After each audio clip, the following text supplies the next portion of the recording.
샬롬. 죽은 자의 집 청소. 첫 번째, 김한저서. 서울에서 태어나 부산에서 자랐고 대학에서 시를 전공했다. 출판과 트렌드 산업 분야에서 일하다가 전업 작가로 살고자 30대 후반에 돌연 산골 생활을 했다. 그 후 취재와 집필을 위해 몇 년 동안 일본에 머물며 죽은 이가 남긴 것과 그 자리를 수습하는 일에 관심을 두게 되었다. 동일본 대지진을 겪은 후 귀국하여 특수청소 서비스 회사 하드윅스를 설립하여 일하고 있으며 일상적으로 맞닥뜨리는 죽음 현장에 드러난 인간의 삶과 존재에 대한 기록을 남기고 있다. 죽은 자의 집 청소. 프롤로그. 문을 열고 첫 번째 스텝. 양손에 납작하고 투박한 검은 상자 2개를 들고 있습니다. 버튼을 누르고 저 높은 곳에 머무는 엘리베이터가 내가 서 있는 1층까지 내려오길 잠자코 기다립니다. 현장에 처음 방문하는 날이면 엘리베이터는 아늑한 곳에 기거하는 낯선 존재로 느껴집니다. 습관적으로 몇 번이나 고개를 들어 두 자리였던 붉은 숫자가 점점 겸손하게 낮은 숫자가 되는 모습을 지켜봅니다. 시선은 문 위의 숫자를 향하지만 그 숫자 하나하나의 의미가 마음에 스미지는 않습니다. 어쩌면 엘리베이터 앞에서의 시간이란 모든 이에게 그런 방식으로 공평하게 흘러가는지도 모르겠군요. 지난달에 돌아가신 당신도 생전에 바로 이 문 앞에서 짧은 순간이지만 이어보면 꽤 오랜 시간을 보냈겠죠. 서로 누군지도 모르는 우리는 이 시간을 공유하기 시작했습니다. 두께 4mm의 강인한 폴리프로필텐으로 만들어진 상자 안에는 여러 가지 보호 장구가 들어 있습니다. 파란색 수술용 글로브와 역시 파란색 신발 덮개, 그 안에 덧신을 투명한 파란색 비밀로 만들어진 또 다른 신발 덮개, 하얀색 방진 마스크와 연한 회색의 방독 마스크, 그리고 현관문을 여는 넥 요긴한 공구 딸과 손잡이가 달린 두 상자에 나뉘어져 담겨 있습니다. 이런 보호 장구들은 나 같은 직업을 가진 사람에게는 또 하나의 비보와 같습니다. 콘돔이 생명의 잉태를 막듯 이런 보호 장구의 얇은 막이 나를 감염과 오염, 죽음의 위협으로부터 막아준다고 믿습니다. 낯선 존재였던 엘리베이터는 선뜻 좌우로 품을 열고 정해진 층까지 나와 함께 동반 상승합니다. 이때 코는 어느 때보다 예민해져서 무심코 그 안에서 뭔가를 수색하기 시작합니다. 나이 지긋한 남자가 쓸 법한 고전적인 화장수 향기, 막 배달된 피자 냄새, 음식물 쓰레기 봉투가 머문 듯 아련하고 퀴퀴한 냄새, 밀폐된 공간에서 후각의 추정, 능력이 한껏 고양되었음을 깨닫습니다. 엘리베이터가 문을 열어 나를 내보내고서 이 추적은 더 없이 집요해집니다. 사실 내일은 살아있는 사람을 괴롭히는 죽은 사람이 만든 냄새가 가져다 줍니다. 그 냄새를 극적으로 없앴을 때 내 비즈니스는 성공하지요. 대가로 살아있는 사람이 나에게 돈을 지급합니다. 용서하세요. 문 앞에 도착하더라도 애써 예의를 갖춰 배를 누르지는 않겠습니다. 저 안에서 기다리는 것은 당신이 아니라 당신이 남긴 것이니까요.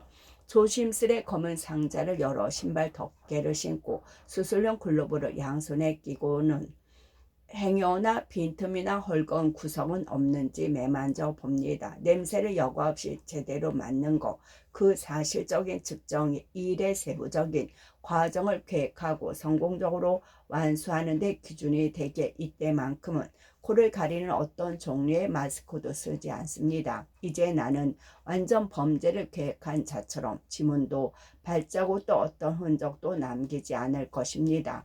언제나 드나들던 곳처럼 자연스레 손잡이를 잡아 비틀고 서슴없이 집 안으로 들어설 작정입니다. 문을 열고 비로소 첫 번째 스텝을 밟습니다. 습관적으로 되풀이하는 초연하자는 각오가 무색하게 내 코는 이미 죽은이가 남긴 냄새에 잠식되었고 심장 언저리에는 어둡고 축축한 그림자가 드리웠습니다. 스위치를 찾아 전등을 켜지만 이 순간만큼은 마음에 빛이 들어오지 않습니다. 대체 빛이 있기는 했는지 가로등이 없는 심야의 지방도로 위를 비추는 자동차, 전조등의 세계처럼 시야가 좁아졌습니다. 목구멍은 바람이 소금 사막을 스치듯 바삭거립니다. 문득 내가 해저를 느리게 운영하는 심해어 같다는 생각을 합니다. 냄새의 진원지는 신랄 같은 빛이 비치는 곳, 물고기는 어둠 속에서 그 희붐의 빛을 향해 천천히 헤엄쳐 가야 합니다. 모래에 감춰진 산호나 심해 곳곳에 좌초된 난파선의 뾰족한 잔해에 찔리지 않도록 가능한 한 느리게 나아갈 것. 눈 어둡고 심약한 물고기여 두려움을 헤치고 그곳에 가야만 비로소 이 지독한 심해의 압력에서 해방될 수 있다.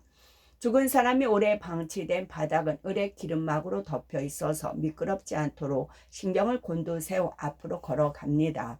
그 방은 바로 당신이 숨을 거둔 곳입니다. 당신은 없지만 육체가 남긴 조각들이 천연덕스레 기다립니다. 침대 위엔 몸의 크기를 과장해서 알려주는 검붉은 얼룩이 말라붙어 있습니다. 버게인 살아있을 때 당신의 뒤통수를 이루었을 피부가 반백의 머리카락과 함께 말라붙어 있습니다. 천장과 벽엔 비대해진 바리들이 달라붙은 채 소리없이 손바닥을 비비고 있겠죠. 이불을 들추면 마침내 젖과 꿀이 흐르는 따뜻한 안식처를 찾아낸 구더기가 때를 뒤엉켜 서로 몸을 들 비빕니다. 구더기들이 온몸을 흔들며 춤추는 광경을 보고 있자면 알코올에 담긴 유리 단지 속에서 영원히 박제된 것 같았던 나의 뇌가 온기를 되찾아 꿈틀거리기 시작합니다. 좁아졌던 시야가 비로소 터널을 벗어난 듯 밝게 열리고 내가 이곳에 방문한 이유가 선명하게 떠오릅니다. 이곳에서 새로이 탄생한 작은 생명체들은 나에게 스텝을 또 다른 방향으로 옮길 때를 알려줍니다. 방에서 나와 이 집에서 드러내야 할 살림 규모를 파악하기 위해 집 구석구석을 탐색하기 시작합니다. 거실을 거쳐 베란다로, 화장실을 거쳐 또 다른 방으로, 부엌을 거쳐 현관 신발장으로 걸음을 옮깁니다. 그 스텝은 빠르고 직선적이 있죠. 이미 심장에 들어왔던 그림자는 흔적도 없이 사라졌습니다. 심장을 옥죄던 어둠은 실체의 구체적인 질시라는 강렬한 태양을 만나면 언제 그랬냐는 듯 자취를 감추곤 합니다. 두려움은 언제나 내 안에서 비롯되어 내 안으로 사라집니다. 한 번도 저 바깥에 있지 않았습니다. 여기서 당신은 홀로 숨을 거두었고 꽤 오랫동안 그대로 머물렀고 오늘부터 나는 남겨진 흔적을 요령껏 지울 것입니다. 이제 현관문을 열고 나가 1층으로 내려가야 합니다. 그곳에는 장례를 막 치르고 돌아왔을 당신의 딸이 기다리고 있습니다. 엘리베이터를 기다리는 동안 그녀에게 어떤 말부터 꺼낼지 미리 생각해 둬야 합니다. 자, 이제 전등을 끄겠습니다. 차례 불을 놓고 문을 열고 첫 번째 스텝, 홀로 떠난 곳을 청소하며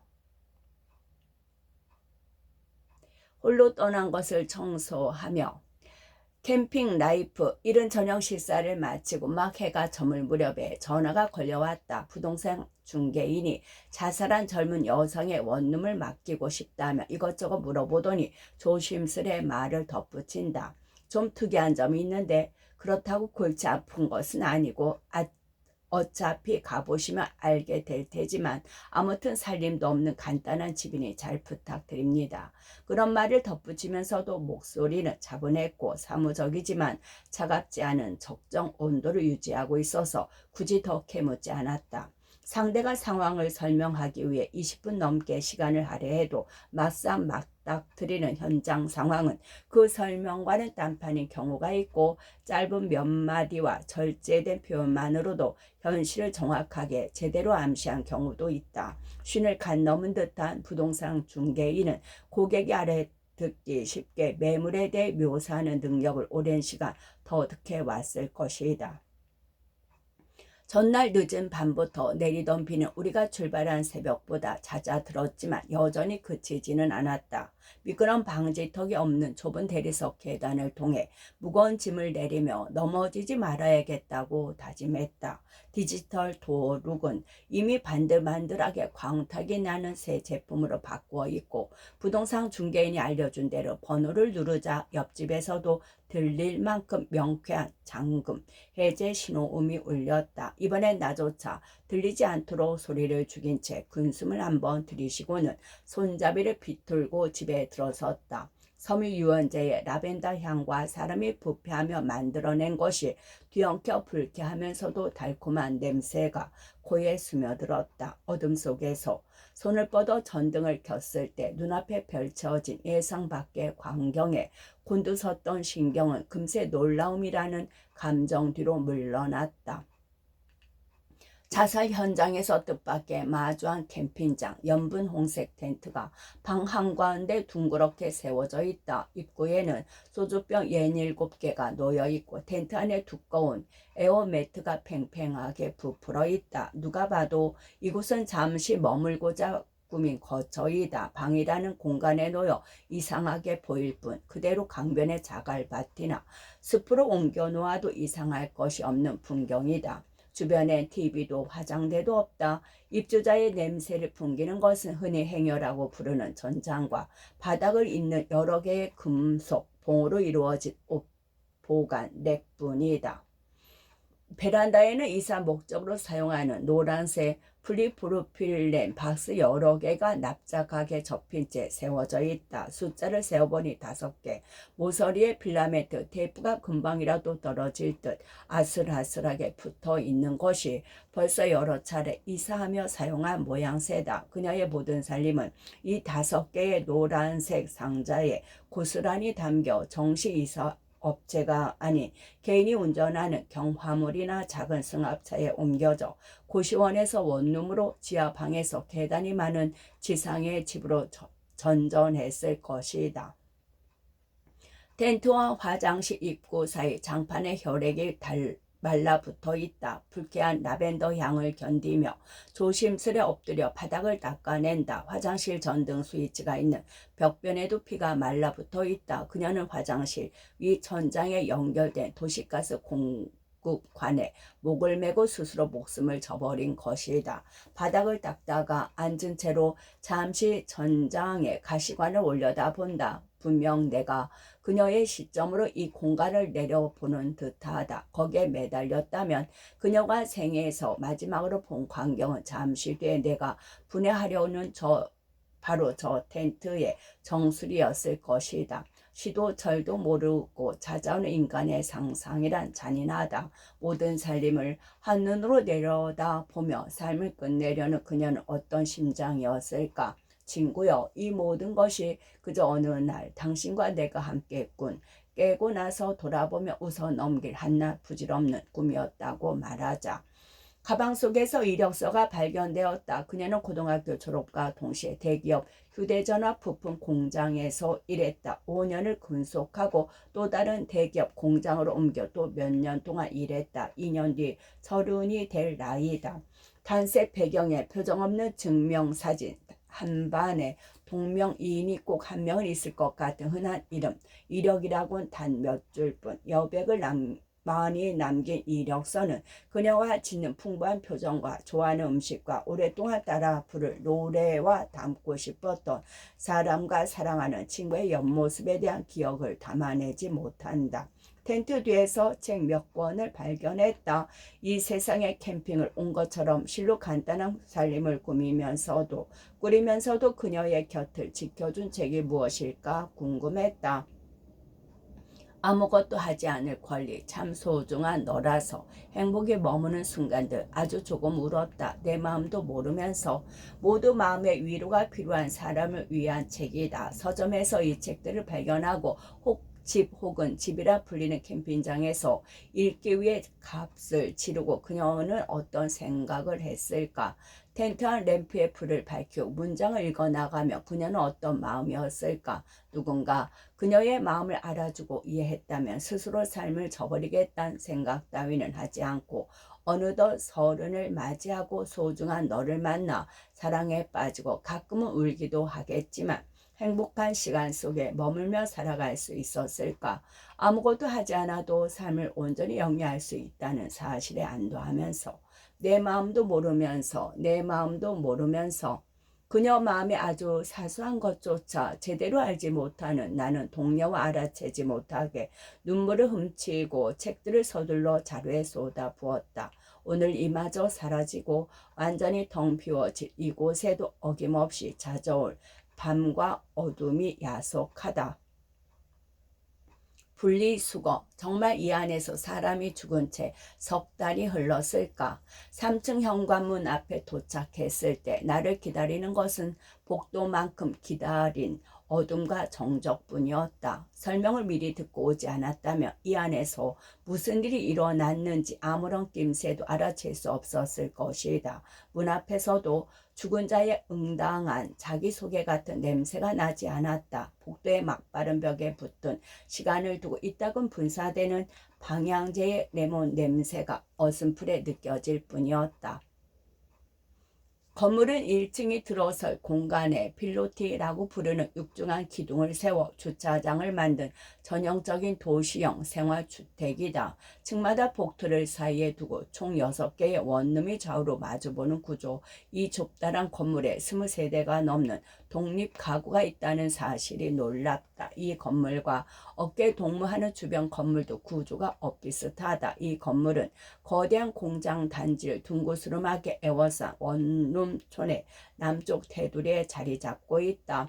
6개의 숫자를 누르자 신호음과 함께 현관문 잠근 장치가 열린다. 문을 열자마자 복도의 공기와 상반되는 역한 냄새가 강렬하게 마치 감당 못할 만큼 많은 양의 고추냉이가 뜬 초밥을 삼킬 때처럼 코 윗부분까지 순식간에 뚫고 올라온다. 들어서서 급히 문을 닫는다. 내게 일을 맡긴 건물주가 통화를 하며 누누이 부탁한 말이 떠오른다. 아직 아무도 모릅니다. 알면 다 빠져나가요. 절대로 이 건물에 사는 누구도 알게 해선 안 됩니다. 우선 본능적으로 발길이 창문으로 향한다. 숨부터 좀 쉬자. 상황 방은 그 다음이다. 하지만 창문은 생각처럼 쉽게 열리지 않는다. 청록색 전면 테이프를 직사각형의 창틀 사방으로 꼼꼼하게 붙였기 때문이다. 바깥 공기가 통하지 않도록 일부러 막아놓은 것이다. 칼을 꺼내 테이프에 한 귀퉁이를 일으켜 세우곤 양손의 엄지와 검지로 붙잡아 힘주어 천천히 잡아당긴다. 뜩 하는 소리와 함께 테이프가 힘겹게 뜯겨 나간다. 그 자리에는 가로 세로로 촘촘히 직조된 망사가 여분의 본도에 붙어서 뚜렷하게 존재를 남긴다. 창문을 열자 그제서야 제대로 숨을 쉴 수 있었다. 자비 없는 세상을 원망하고 죽은 인간조차도 그 자리에 방치된 채 오랫동안 썩어갔다며 그 냄새는 자비가 없다.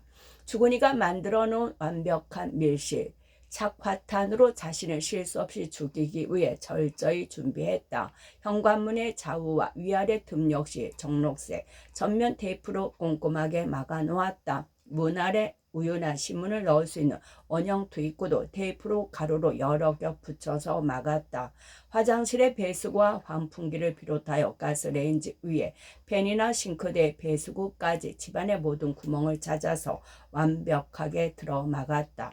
신중하게 단추를 채우듯 밀폐 과정을 하나하나 거치고 화장실 바닥에 캠핑용 간이 화로를 놓고 착화탄 여러 개를 얹어 불을 비웠으리라. 침대 매트리스엔 검은색 눈사람처럼 맞붙은 원형 핏자국 2개가 선명하고 갈색 스타킹을 벗어놓은 것처럼 길쭉한 피부 조직이 오그라든 채 들러붙어 있다. 거울 앞에 놓인 여러 화장품 용기 사이에 사진이 어디론가 사라진 2개의 빈 액자가 세워져 있다. 화장실 바닥에 흩어져 있는 착화탄 죄를 쓸어 담으며 문득 떠오른 생각. 바로 근처에 있어야 할 라이터 같은 점화 장치가 없다. 도치 램프나 허다못해 제과점 성냥조차 없이 무슨 방법으로 불을 붙였을까? 여느 착화탄 자살 현장에 비하면 화로 주변이 너무 깨끗하다. 구조대원이나 경찰의 현장 감식반이 앞서 다녀갔을 테지만 자살 현장에서 그런 것을 지우는 경우는 단 한 번도 본 적이 없다. 오히려 실체를 수습하느라 사용한 보호장갑이나 신발 덮개, 거즈 따위의 소모품을 바닥에 버려두고 가는 것이 다반사. 쓰레기를 만들고 가는 일이 있어도 줄이고 가는 일은 없다. 집주인은 이곳에 유족조차 다녀가지 않았다고 했다. 의무는 현관문 왼쪽에 놓인 가정용 분리수거함을 정리하며 풀렸다. 재활용과 쓰레기를 구분해 두기 위해 4칸으로 나누어진 수거함에 사라진 모든 것이 들어있었다. 불을 피우는 데 쓴 금속 토치 램프와 부탄가스 캔은 절 종류를 모으는 칸에, 화로의 포장지와 택배 상자는 납작하게 접힌 채 종이칸에, 또 부탄가스 캔의 빨간 노즐 막에는 플라스틱 칸에 착실하게 담겨 있었다. 자살 직전에 분리수거라니 이게 정말 가능한 일인가? 이전에 다른 자살자의 집에서 번개탄 껍질을 정리해둔 광경을 본 적은 있지만 이것은 너무나 본격적이다. 스스로 목숨을 끊겠다고 착화탄에 불을 붙이고 연기가 피오르는 중에 이런 것들을 하나하나 정리했다고. 그 상황에서 대체 무슨 심정으로 자기 죽음 앞에서조차 이렇게 조연한 공중도덕가가 존재할 수 있는가? 얼마나 막강한 도덕과 율법이 있기에 죽음을 앞둔 사람마저 이토록 무자비하게 몰아붙였는가? 유품을 담은 봉지와 마대를 주차장으로 내릴 때 50대 중반으로 보이는 키 작은 남자가 먼 발치에서 바라보다가 다가왔다. 나에게 유품 정리업체에서 왔냐고 묻고는 자신을 이 건물의 계단 청소를 맡은 사람이라고 소개했다.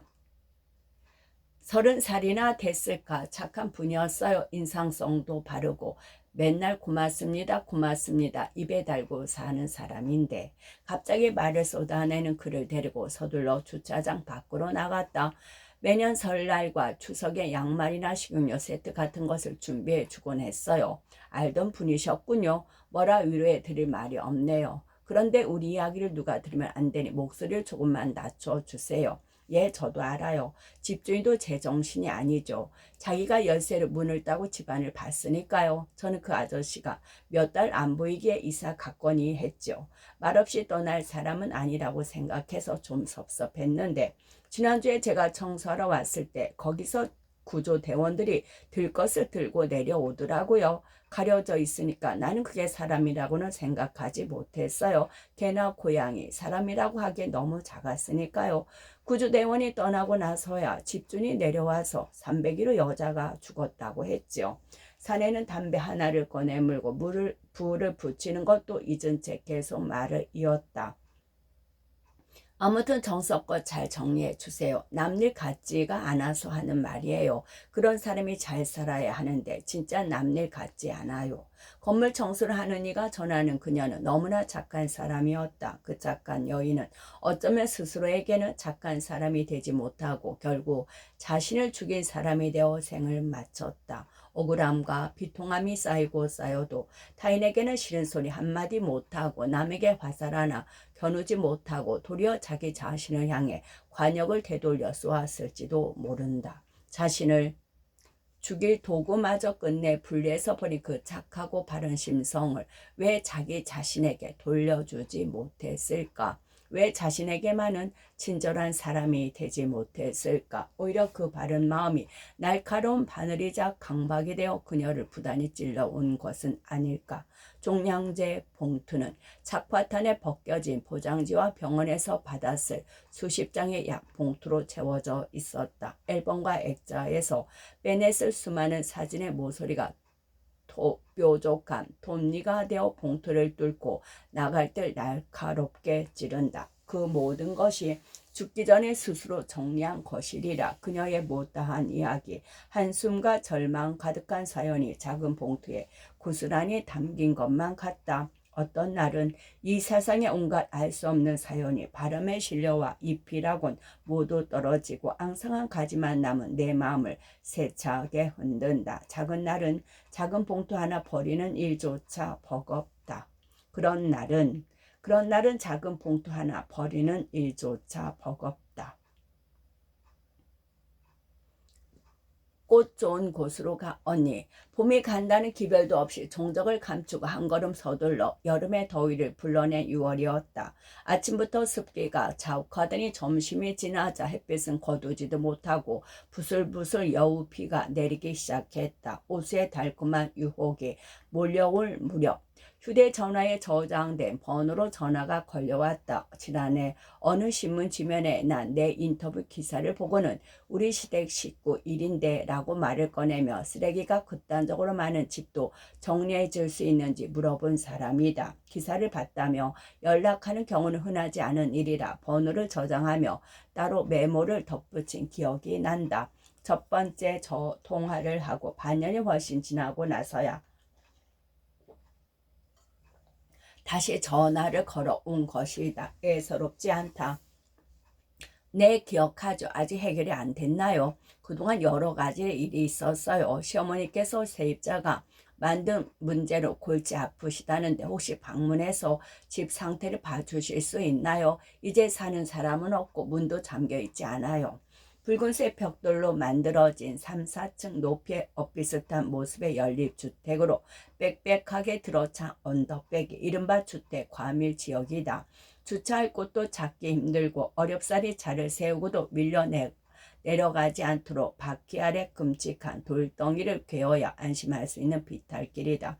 어린아이가 창문을 열고 발을 뻗으며 옆 건물에 닿을 것만 같다. 휴대전화에 지도 앱을 띄워놓고도 복제한 듯 똑같이 생긴 골목과 골목 사이에서 그 지하방을 찾기란 쉽지 않다.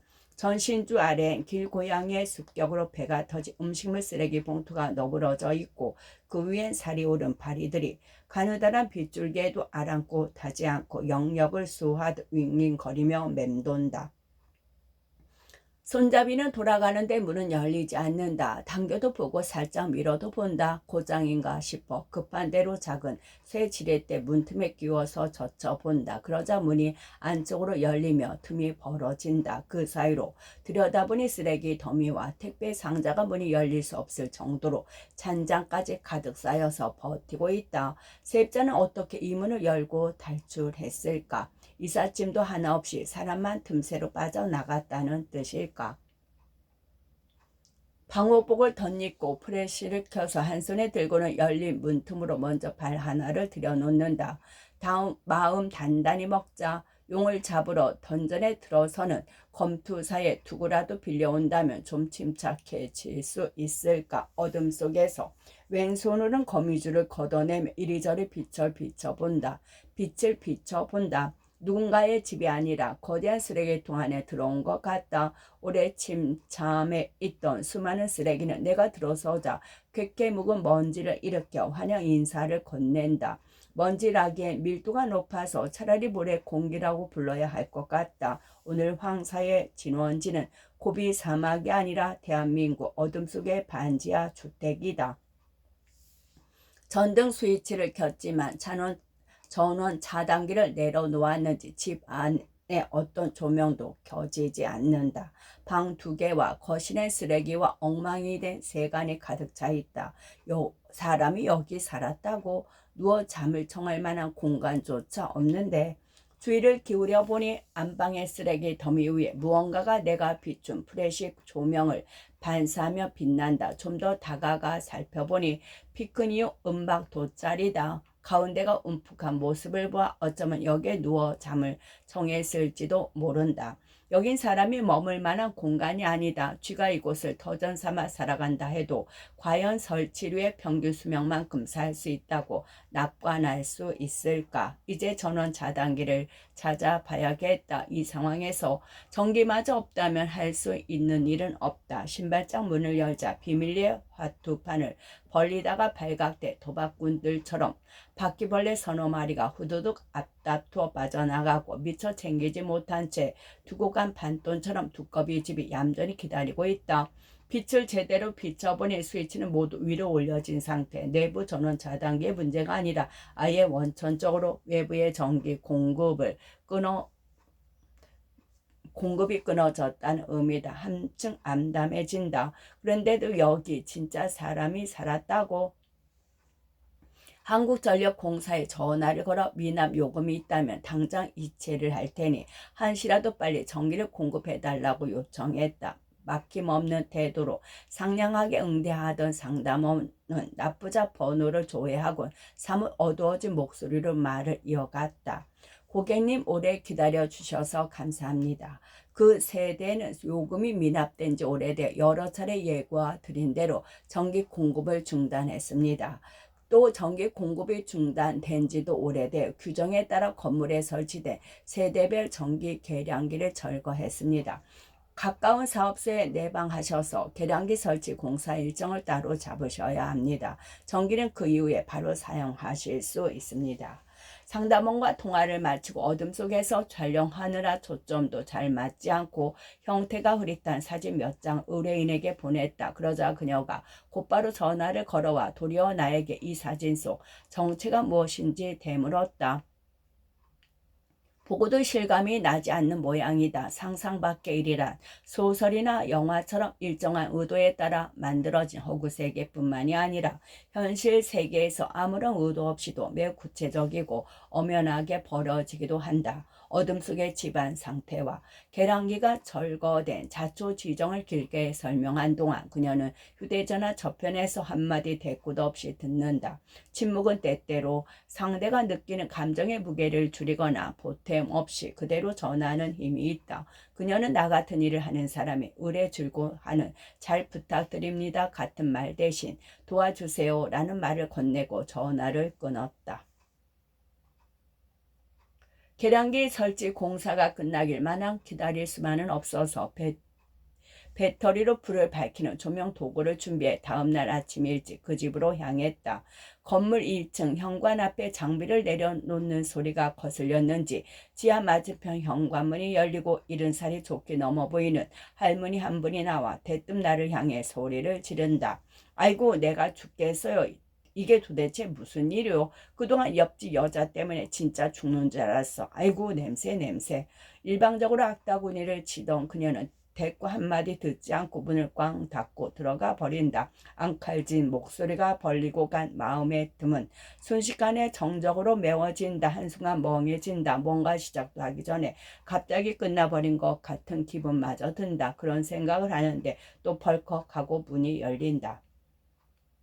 그 앞에 있는 것들 다 치워요. 어제도 치웠는데 이것들이 또 언제 갖다 놨어. 재수가 없으려니. 그녀가 턱끝을 치켜들어 가리킨 계단 구석에는 벽걸이 달력의 뒷면 같은 백지로 상단을 덮은 종이 상자가 놓여있다. 어제 이 집을 보러 왔을 때는 없던 상자다. 뒤에서 또 한 번 쾅 하고 문이 닫힌다. 상자 위에는 시든 꽃 한 송이와 다 녹아내린 향초가 놓여있다. 지나가던 누군가 지하까지 내려와서 버리고 간 쓰레기일까? 꽃을 버리고 가다니 이상하다. 하지만 잠자코 치우는 수밖에 다른 선택지가 없다. 점심이 지나서야 집에 정리가 들어왔다. 어둠과 미명 속에서 쓰레기를 치우나 선명하게 밝은 조명 아래서 쓰레기를 치우나 쓰레기는 그저 쓰레기일 뿐 치우는 과정이 즐거워지지 않는다. 이른 아침부터 끌어모은 쓰레기는 태양이 왜소해지고 산마루에 엉덩이를 앉힐 무렵에야 가까스로 모두 트럭에 실어 보냈다. 쓰레기는 사라졌지만 그 냄새가 우리가 입은 옷과 신발, 머리카락에 고스란히 남았다. 연이은 작업을 위해 다음날 일찍 그 집에 도착했을 때 옆집 할머니가 또 나타나지는 않았다. 어제 우리가 온종일 지하에서 지상으로 오르락 내리락하며 쓰레기가 든 마대 자루를 옮기는 모습을 보곤 아연실색하고 기가 질렸는지도 모른다. 하지만 어제 분명히 말끔히 치워놓은 계단 구석에는 또다시 꽃과 향초가 놓여있다. 마치 천연덕스레 반복되는 데자뷰 같다. 이번에 투명한 포장지에 쌓인 노란 국화 다발이다. 꽃다발을 들어 올리자 꽃대 사이에 꽂혀있던 메모가 바닥에 뚝 떨어진다. 메모를 읽자니 어제처럼 또 한 번 멍해진다. 연희 언니 미안해. 정말 너무 미안해. 미안해 꽃 좋은 곳으로 가. 단순히 새들어 살던 자가 쓰레기를 버려두고 야반 도주한 것이 아니었단 말인가? 대체 무슨 일이 일어났던 걸까? 장마가 그치고 해가 비치나 싶어 하늘을 올려다 봤더니 흩어지는 구름 저 높은 곳에서 정난 운이 몰려오는 기분이다. 점심이 한참 지났을 때 의뢰인이 시어머니와 함께 집이 제대로 지어졌는지 확인하기 위해 찾아왔다. 국화 다발을 보여주었을 때는 아무 말도 하지 않다가 집을 다 둘러보고 떠나며 뜻밖의 이야기를 전해주었다. 지독한 우울증으로 오랫동안 집 밖에 나오지 못하고 칩거하던 세입자는 언제가부터 월세를 내지 않았다. 집주인은 시어머니의 종용에도 이사를 가지 않고 급기야 연락조차 받지 않았다. 직접 찾아가서 문을 두드려도 열어주기는커녕 그 안에 정말 사람이 사는지조차 알 수 없는 상태였다고 한다. 세입자는 더 머물러 설 곳이 없었는지 결국 자살을 선택했고 그 직전에 남자친구에게 메시지를 남겼다. 그는 연락을 받자마자 이 집으로 찾아와 쓰레기 더미 위에 죽은 그녀를 발견했다. 스스로 생을 마치고 장례식장조차 빌릴 방법이 없는 그녀를 위해 몇몇 지인이 밤마다 그녀가 살던 이 지하 집 문 앞에 찾아와 향초의 불을 밝히는 것으로 조문을 대신한 듯하다. 내가 어제 거둔 종이 상자는 그들이 계단 옆에 임시로 꾸민 빈소의 간이 분양되었던 셈이다. 문 밖에 있던 꽃다발은 이제는 완전히 텅 빈 지하주택의 창가로 옮긴다. 그 창가라면 오후 한때나마 해가 머물다 갈 곳이다. 여기에선 골목을 지나가는 사람들의 걸음과 먹이를 구하러 바삐 길 건너는 고양이처럼 쉼없이 돌아가는 세상의 작은 부분일지언정 안심하고 바라볼 수 있다. 내가 집을 정리하기 위해 머무는 내일까지라도 어두운 계단 구석 말고 부디 여기 해와 달이 비치는 창가로 와서 당신의 친구들이 바친 아름다운 꽃 향기라도 맡고 가시라. 그리고 부디 꽃 좋은 곳으로 영원히.